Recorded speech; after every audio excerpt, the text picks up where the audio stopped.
Gerbiamas Imantai, esate vyriausybės atstovas Utenos apskrityje ir euro integracijos procesai, įgyvendinant ES investicijų lėšomis projektus, yra jums puikiai pažįstami.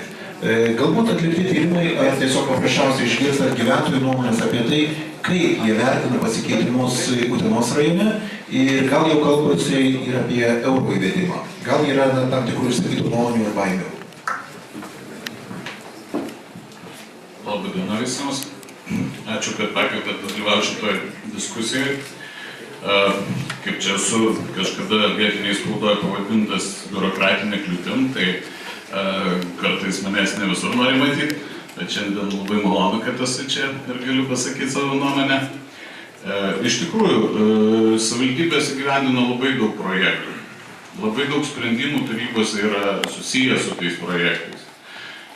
Konkrečiai kalbėti apie kiekvieną iš jų matyt nėra prasmės ir aš taip suprantu, kad geriausiai tą galėtų apibūdinti tie žmonės, kurie tiesiogiai susiję su tų projektų nešama nauda. Tai seniūnai, aišku, seniūnaičiai. Iš tikrųjų, nesu gavęs ne vieno nusiskundimo iš Utenos apskrities seniūnijų ar seniūnaitijų dėl šiuo metu šitoj savivaldybėje ar tiesiog Utenos apskrityje vykdomų projektų. Vienas buvo tiesiog skundas dėl galimai būsimo projektų, tačiau jisai neįvyko ir to viskas pasibaigė. Tai aš manyčiau, kad tikrai Utenos apskrityje pakankamai gerai yra naudojamasi ta euro parama, tie projektai vyksta gana sklandžiai ir aš taip turiu vilti, kad ir kitam finansavimo periode mes taip pat turėsim tokius rezultatus, kad nebus skundų, o bus tik tai gyvenimo pagerėjimas ir žmonių pasitenkinimas tų projektų rezultatais. Tai tiek galbūt.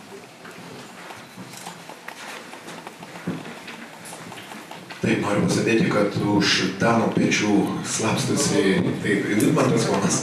Tai ko gero jūs noriu taip pat įtraukti į pokalbį. Smagu šiandieną taip pat auditorijai noriu pristatyti, kad šiandien pas mus svečiuojasi iš Utenos kilęs žmogus ir norėtųsi išgirsti jūsų nuomonę. Gerbiamas Vidmantai, kaip jūsų akimis atrodo Utenos rajonas, ar labai pasikeitęs, ar kažko lyg ir trūksta? Taip pat noriu priminti, kad ponas Vidmantas Jankauskas yra buvęs energijos ir šilumos kainų komisijos pirmininkas. Tai galbūt net ir apie vieną iš pigiausių šilumos kainų visoje Lietuvoje.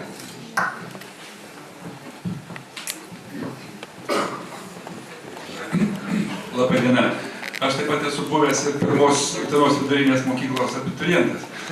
Tai kai pasižiūriu dabar į šitą rajoną, tai man tiesiog gražu pažiūrėti. Iš tikrųjų, kai prisimenu pelkę čia prie šitos pieties, tai dabar pasižiūriu ir prie stoties, tai dabar visai kitaip atrodo viskas. Tikrai miestas labai gražus. Arba paimkim tą Dauniškį, kuriame mes maudydavomės, tai dabar tiesiog gražu pasižiūrėti.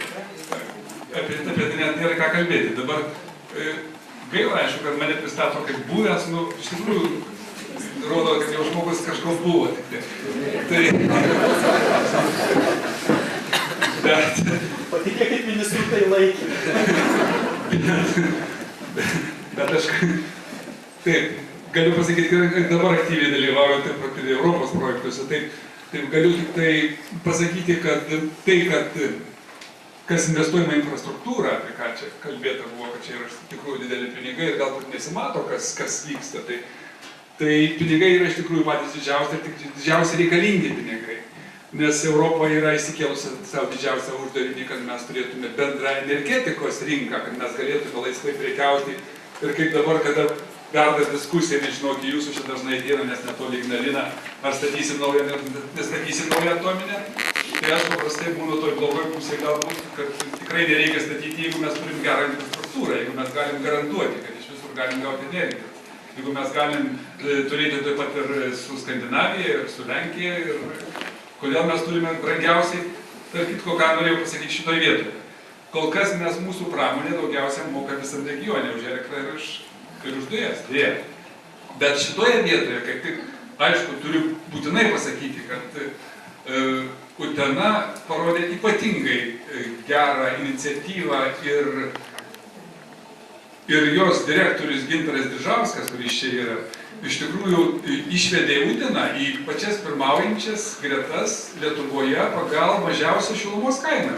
Tai atrodytų, tokie buvo fantastiniai dalykai prieš 10 metų, kada, na kaip ten gali lyginti su Vilnium, kur Kaunu, kur ten didžiausiai miestai, ten aišku, kainos turėjo būti mažesnės. Bet tai, kad žmogus tikrai matė į priekį ir matė, kur reikia investuoti ir kur reikia eiti, jūs dabar turite pačią mažiausią kainą Lietuvoje. Gal čia padeda ir tai, kad pas jūs politikų mažiau, nes mes matom, kaip Vilniuje nieko negalime padaryti, nes politikai kiekvienas vis kitaip galvoja. Todėl mes nuėjom iki to, kad dabar didžiausios kainos šilumos yra Vilniuje ir Kaune, kas visiškai atrodė neįmanomas dalykas. Tai noriu pasakyti, kad iš tikrųjų Utena, jau kalbant apie tą, man geriau suprantamą sritį, iš tikrųjų yra pažangiausia. Kitas dalykas, kad Utena sugebėjo išlaikyti pramonę, kas mes čia kada važiuodami čia lyginom, sakom, palyginkim su kokiu Alytum ir palyginkim Uteną. Tai Alytus neišlaikė, o Utena išlaikė. Kažkiek, na, gal kas sumažėjo, kas persikvalifikavo, bet tai yra puikus pavyzdys. Taip, kad aš labai didžiuojasi, kad aš iš šito krašto, kad jūs iš tikrųjų esate toksai regioninis centras ir toliau ir liekate. Ačiū.